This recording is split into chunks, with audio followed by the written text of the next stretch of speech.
Up, Automotivated followers. So today we got this same 1990 Cadillac DeVille, and the overall reason the guy brought the vehicle to me was a stumble. Once you got past 2,000 RPMs, you could really tell between 40 and 50 miles per hour, it would really hesitate on accelerating. I thought it was possibly a clogged exhaust, but a way you can check that is if you put it in neutral and you're able to rev it up real snappy. If it's a real snappy throttle response, chances are it's probably not a clogged exhaust. So I had to do a little bit of research on how to get the codes thrown out on this old 90 Cadillac DeVille. And what I found was, put the key in the ignition here. Oh, make sure you got it the right way. These aren't double cut. In 1990, they had single cut keys. Anyways, you put it in the ignition, turn it to the on position. And in order to get your codes to throw, what you'll do, oh, it's kind of hard to throw on camera. See this corner button here and warmer? You'll go across them. You'll see. Until you see that screen. And then release. And then you'll see in your fuel data center, it'll start spitting out codes. Right now it's saying E-15, E-15, E-15. That stands for coolant temperature sensor. We had already replaced that, I just haven't cleared it yet. But before, it was spitting out, and then you saw the F49, that's a body control code. We're not worried about that for drivability. So what we have right now, or sorry guys. So before I did a fix, we had an E-49. I did a little bit of research on the E-49, and it said a.i.r injection system fault. That's your secondary air injection system. What that is it, actually on this one, there's an air pump that's belt driven off the serpentine belt that pumps air either to your oxygen sensor or it'll just recycle back to your air intake. And the purpose of that is when it pumps air into your exhaust manifold and your O2 sensor, on a cold startup, it pulls the heat from the engine and heats up your oxygen sensor quicker. And that gets it into closed loop mode. I know I'm kind of going out in the weeds here, it's a little bit technical, but closed loop mode is when your computer starts recognizing fuel trim values and it reads incoming data to adjust your fuel trims. So what we found was, let me show you guys. What we found was, oh, let me shut the key off so you don't hear that coolant fan humming. I have the coolant temperature sensor unplugged right now, so it's gonna run that coolant fan continuously. So, did a little bit of research on this 1990 DeVille.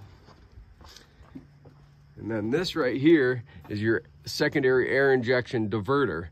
This either puts it back into the intake or you follow this pipe here, and I've already capped it off at customer request. This pipe goes down to your exhaust manifold and will send fresh air to your oxygen sensor. And then there's a pump right down here with two tubes and incoming and outgoing. One gets its fresh air, you can see right here. One pulls air out of the intake. It's behind the throttle body, so it's not vacuum intake. It's just regular old atmospheric pressure air.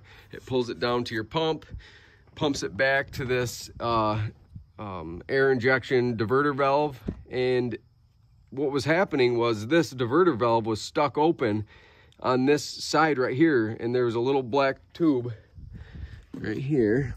This little black tube connected those two points, and it was constantly sending fresh air down to the exhaust manifold and thus to the oxygen sensor.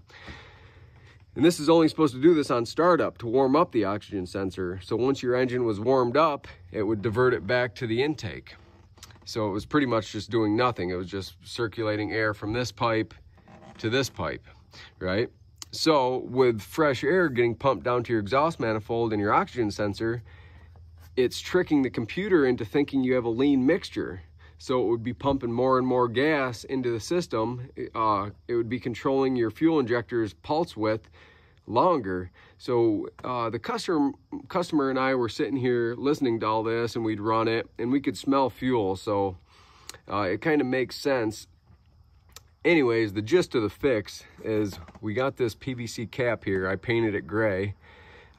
Because this being a 1990, the customer wasn't super worried about, you know, spending God knows how much this air diverter valve is. Could be 200-300 if you can even find it at all. So what we're gonna do is cap this off.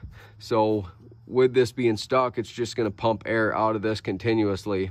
And it's just gonna go right into the atmosphere. It's just fresh air. It's not like we're sending hydrocarbons into the air. And so plugging this off, now the oxygen sensor is only gonna get its mixture from the engine itself.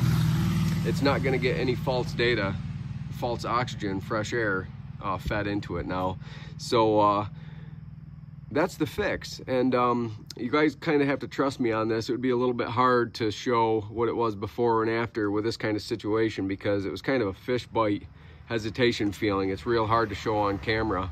But if you guys ever come across the 1990 Cadillac DeVille with this 4.5 V8, and it's throwing an E-49 code on the fuel data center, like I showed you guys how to pull, this may be your situation here. Inside of here, there must be some valves that must have some kind of O-ring seal, and I'm sure with this being 25 almost years old now, those rubber seals are getting bad.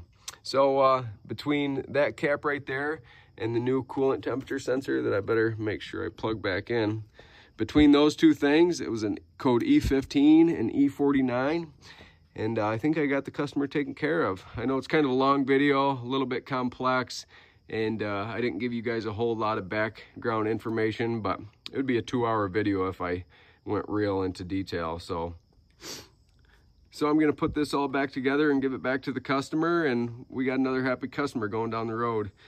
It was kind of fun working on this old 1990 Cadillac. He was nice enough to drop it off to me at my house so I could take my time. It's a little bit technical fix because my scanner wouldn't hook up to it being 1990 pre-OBD2. So anyways, guys, as always, thanks for following. You're watching Automotivated. Don't forget to like, comment, share, subscribe to my channel on YouTube. That would help me out a lot. I'm really trying to post a lot of videos to my YouTube to build that channel. And if you guys or your friends have vehicles that need to be worked on, get a hold of me. You can contact me on Messenger, or there's a couple different ways if you look through my Facebook page to get a hold of me. Anyways, guys, until next time, thanks for following.